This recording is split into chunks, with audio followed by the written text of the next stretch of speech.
FCT Minister Nyesom Wike has accused some members of the People's Democratic Party of working to destroy the party, while also blaming them for accusing him of plotting to create a one-party state. Now, Wike said certain party leaders were undermining internal democracy within the PDP. Addressing the press on national issues on Monday in Port Harcourt, Rivers State, Wike alleged that Oyo State Governor Seyi Makinde took a small group of supporters to Lagos and disqualified prominent members of the party from key processes. He maintained that such actions were harmful to the party's unity and warned that internal divisions could weaken the party, that's the PDP, ahead of future political engagements. Something that would have been easily solved. Listen to the voice of elders. Don't go ahead. Let's form caretaker committee. Today, PDP has no candidate in Ekiti State. Today, PDP has no candidate in Osun State. Now, when you say one-party state, who is making us have a one-party state? If you have listened to people and allowed due process to take place, would the issue of one-party state arise? You are the one who is creating one-party state, and yet you are accusing the government of trying to have a one-party state. Just listen to what people have said and follow due process. By now, we wouldn't have been talking about one-party state. Now, having taken wrong steps by destroying your party, you are now accusing the other party of wanting to have a one-party state. It doesn't make sense. People have gone to court to say, look, you can't go ahead with this convention. Why would you not go ahead with convention? So many states have not had their congresses. How will you deny states of participating in the national convention? You have 36 states. About 16 states have not had any congresses. And therefore, they are not eligible to vote in that convention. 16 states. And people went to court and said, no, you cannot do this. Let's follow due process. Take, for example, you want to do zoning. I'm a minister of the Federal Republic. We have senators from the south. What Seyi Makinde did was to call a few people and take them to Lagos and said that, oh, that they have zone. Still on Rivers politics, the Minister of the Federal Capital Territory, Nyesom Wike, has said that Rivers State Governor Siminalayi Fubara is free to defect to the All Progressives Congress without his approval, but warned that switching parties does not guarantee an automatic win in the 2027 elections. Wike made the remarks during his monthly media live chat at his Port Harcourt country home on Monday. Fubara left the People's Democratic Party for the APC in early December after a closed-door meeting with President Bola Tinubu in Abuja, citing desire to give full support to the president ahead of the general elections. Wike described the defection as natural, noting that several houses or House of Assembly members and council chairmen had previously joined the ruling party. He emphasized that political victories must be earned, not assumed. Political commentator and lawyer Liborous Oshoma joins me now to discuss Rivers politics and the PDP crisis ahead of 2027. Thank you very much for joining us, sir. Now, Mr. Oshoma, Rivers politics has entered a phase where, let's face it, loyalty is no longer assumed. It has to be constructed.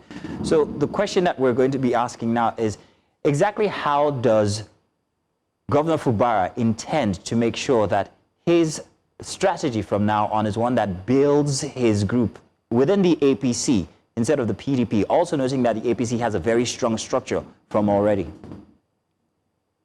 Yeah, thank you very much. First and foremost, before I quickly answer your question, permit me to quickly say that I listened to the media chat, the sound bite that you played there, and I completely agree with everything Wike has said there. The convention of the PDP in Ibadan was a convention that ordinarily was on the path of self-destruct. You can't conduct a convention without congresses at the state level. But that said, coming back to Port Harcourt, Rivers State, coming into the APC, we had always known that Wike had one leg in APC and one leg in the PDP. And that's why the local government election that was conducted in in River State the last time we saw it was almost like an arrangement, Ihindeba kind of arrangement. So against that backdrop, certainly, a lot of people had said the moment Fubara entered APC that it was a done deal for him and that Wike was a gunner. But if you are a political watcher, you will know that it is not yet over or it is over. Because Wike already had his foothold in APC even before Fubara came in there. And that's why, if you remember, what even led to the crisis in the House of Assembly was whether the men had decamped, Wike's men had decamped from the PDP to APC. You know, did they defect or didn't defect? That was what led to that crisis. And so, which means that Wike, to a very large extent, has a foothold in APC. And so, it's not going to be that easy for Fubara. But also, you have, like you said, he decamped after he visited the president. So you also have the angle of Mr. President, you know, hovering around that decamping. So certainly, if he has the support, the full support of Mr. President, both men, you know, will not have to work for Mr. President. So if he has the full support of Mr. President, Wike works for Mr. President. So Mr. President can always find a way to rein in Wike. So certainly, it is it's still game on, like they say. Well, it's still sad to note that it's no longer based on what you earn, but based on your proximity to the presidency. But let's leave that aside for now. Now, while the spotlight is on the governor, many believe that real chess players, or the real chess player in this drama is actually Nyesom Wike. So looking at Wike's current posture, what are the likely legal strategies that he may deploy to retain influence in Rivers politics, noting that he is a very strategic person himself? Yeah, Wike has always been known to use the courts, you know, to get whatever he wants. And you remember, while he was governor in 2019, you know, the opposition, some persons allege that, you know, he had his hands in the opposition and they battled it out in court. And at the end of the day, the opposition didn't even have a candidate, a strong contender, not to talk of, you know, having the opportunity to run against the incumbent then, Wike. So now also, you remember the last time his supporters, there were allegations of decamping or not decamping, he battled it up to the Supreme Court. So certainly for this one, now he had said he's not leaving the PDP, he will remain in APC.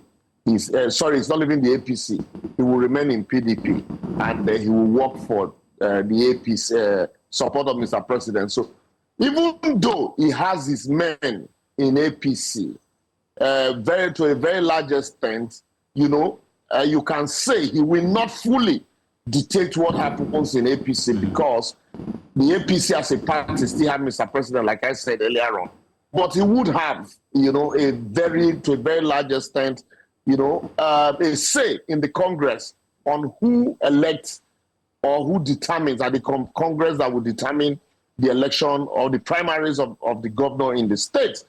And if the president looked the other way, certainly his faction, his supporters faction of the APC might have their way. And you know, if they have their way, certainly they are going to slug it out in court because you have two factions of the APC presently in Rivers State. You know, one, we all know supports Wike, and then the other one, you know, that has always been there. So, but the only difference here is that you have Mr. President, you know, at the top of, you know, both candidates, unlike before, when the PDP had no leader to call Wike to order. So it leaves much to actually anticipate, noting that the president is involved on both sides here. But we've seen this before. We've seen this when it came to Amechi versus Odili, Fayose, Adebayo, Obaseki and Oshomole, and also Ganduje and Kwankwa. So this time Wike and Fubara, it's not new. Godfather and godson systems, they always shake. Now, from past court precedents, who usually wins these battles? The incumbent with state power or the godfather with deep party roots? The difference in all of those ones, Obaseki and Oshomole, for example, you had a president who was laid back, who was, you know, provided, who was lackadaisical. He didn't want to interfere. In other cases, you had also a godfather who didn't have that kind of influence at the center. But in this case, the numbers are different, the parameters are different, the actors are different. If Wike were not a minister at the center, certainly you would say Fubara would have his way. But Wike is a minister at the center. Fubara is a state governor. Fubara also has, to a very large extent, the tacit support of Mr. President, and also Wike enjoys the backing of Mr. President. So at the end of the day, it is not either of them that will determine this time. Like I said, unlike when he was in PDP, there was nobody to call Wike to order. But now you still have a leader at the center. So it is what the leader determines at the end of the day that will happen.